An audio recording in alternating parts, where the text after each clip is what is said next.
राधे राधे दोस्तों, मेरे channel Yashvi vlog में आप सभी का बहुत बहुत स्वागत है। वैशाख महीने की पूर्णिमा तिथि हमारे सनातन धर्म में बहुत ही शुभ मानी जाती है। इस दिन स्नान, दान और पूजा पाठ करने से जीवन में सुख, शांति और समृद्धि आती है। खास बात तो यह है कि इस दिन भगवान विष्णु जी की विशेष पूजा की जाती है। साथ ही भगवान गौतम बुद्ध की जयंती भी इसी दिन मनाई जाती है। सामाजिक दृष्टि से यह बहुत महत्वपूर्ण हो जाता है कि पूर्णिमा तिथि पर चंद्र देवता को अर्घ देना भी बहुत अत्यंत शुभ माना जाता है।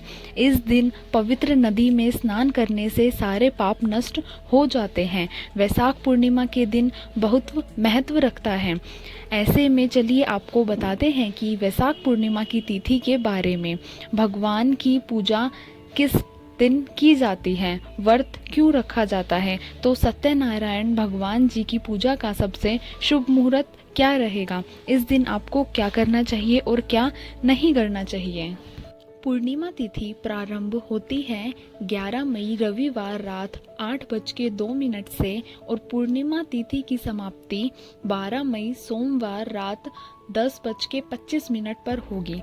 ऐसे में इस बार बुद्ध पूर्णिमा यानी कि विशाल पूर्णिमा 12 मई दिन सोमवार को रहेगी।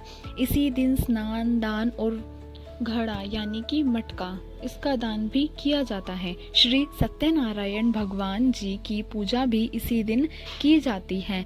याद रखिए, जो उद्यापन करना चाहते हैं वह इस दिन कर सकते हैं, जिसमें प्रातःकाल पूजा का शुभ मुहूर्त सुबह 4:29 से लेके 5:32 तक रहेगा। शाम की पूजा का समय 7:15 के बीच में की जाएगी, जिसमें गोधूली माठ 7:02 से 7:23 तक होगा।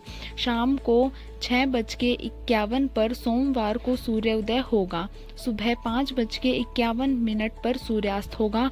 शाम 6:55 पर ब्रह्म मुहूर्त, सुबह 4:14 से लेकर 5:02 तक रहेगा।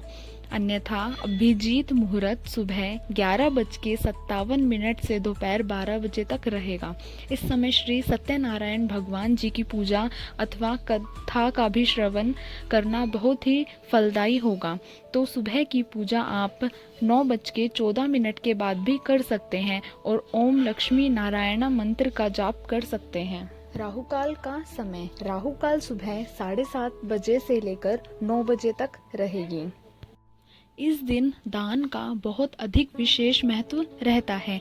आप अनाज जैसे चावल, गेहूं आदि, फल, मिठाइयाँ दान कर सकते हैं। इसके अलावा मटका यानी कि घड़े का भी दान किया जा सकता है। इस दिन आपको एक विशेष बात का ज़रूर ध्यान रखना है कि आपको अपने बाल, नाखून नहीं काटने हैं और पूर्णिमा की रात को चंद्र देवता को शुद्ध जल में कच्चा दूध और शक्कर आदि मिलाकर अर्घ देना चाहिए और ओम चंद्राय नमः सोमाय नमः इस मंत्र का जाप करना चाहिए। इस तरह से करने पर चंद्र दोष से मुक्ति मिलती है और समाज में मान सम्मान मिलता है।